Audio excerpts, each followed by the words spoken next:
The Tono Dam, located in Navrongo in the Kassina-Nankana municipality, and the Vea Dam, located in the Bongo district, have for decades sustained thousands of smallholder farmers. Constructed in the 1970s, the dams were designed to support dry season farming and stabilize food production in one of the country's most climate vulnerable zones. Through controlled irrigation, the dams made it possible to grow rice, vegetables and other crops long after the rains had ended. Today, however, that lifeline is under increasing threat. Climate change, defined as long-term changes in temperature, rainfall patterns, and weather extremes, largely driven by human activities such as fossil fuel use and deforestation, is putting unprecedented pressure on the Tono and Vea irrigation dams and the farming communities that depend on them. According to the irrigation company of Upper Region, ICOR, which manages both facilities, rising temperatures and erratic rainfall have made it increasingly difficult to operate the irrigation schemes as planned. Dominic Anargede is acting managing director of ICOR. In those days, by April, May, we'll start rainy season. These days, we'll start somewhere June, July.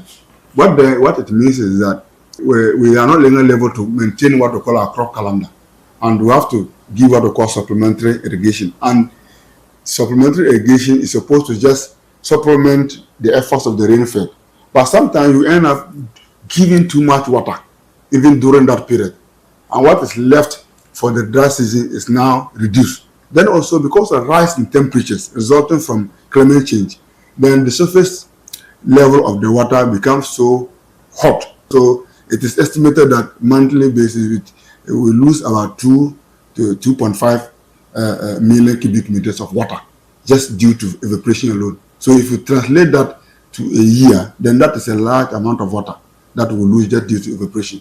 Then because of that, it reduces the amount of water available on the dam for irrigation purposes. At the same time, climate change is driving a quieter but equally significant trend: migration toward the water sources. As the rainfall has become more unreliable across the region, more people are moving closer to the dams to engage in irrigated farming. This growing concentration of farmers is putting additional demand on the already stressed dams. At the Vea Dam, for instance, it was estimated to be about 10% silted. The Tono here is also silted, just that we haven't recently conducted research to ascertain the exact level of siltation.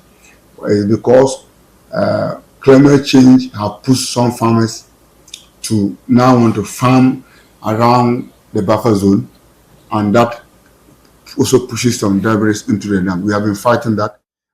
Downstream in the lowlands under the Tono irrigation scheme, farmers are facing mounting uncertainty.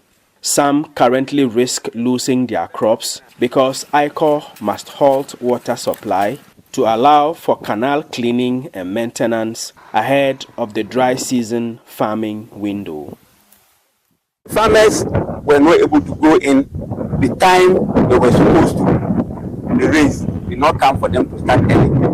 And the ICOR calendar, they have a calendar that will start now and end at this time. So if the farmer is not able to fall in line with the ICOR calendar, then at the time his crop will still need water. That is the time ICOR might want to carry out maintenance.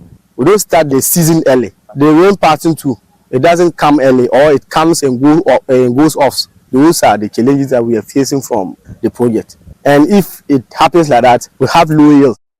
ICOR maintains that the irrigation calendar must be followed to ensure long-term functionality of the system. A number of farmers, just a few of them, are having harvested, and their demand was to open water again. Can you imagine that? And that is supposed to be the rainy season, which started somewhere June, July. So see that the main rain will stop, but we still have to supply water to supplement that rainy season, and that now go to reduce the amount of water available for our main dry season. Yet, unstable weather patterns mean that each year some farmers are left behind through no fault of their own. Sometimes the rain will stop, but there's no water. If you put the fertilizer there, but there's no water. You don't get water to water the pepper and the vegetables. So your suffer will be nothing. No food, you don't get food. As climate change continues to reshape farming in northern Ghana, the experience of the Tono and Vea irrigation dams highlights a broader challenge. Infrastructure built for yesterday's climate must now adapt to today's realities. Reporting for Joy News, Albert Sorry, Tono, Upper East Region. This story is brought to you by Joy News in partnership with CDKN Ghana, University of Ghana Center for Climate Change and Sustainability Studies, with funding from Claire R4I Opportunities Fund.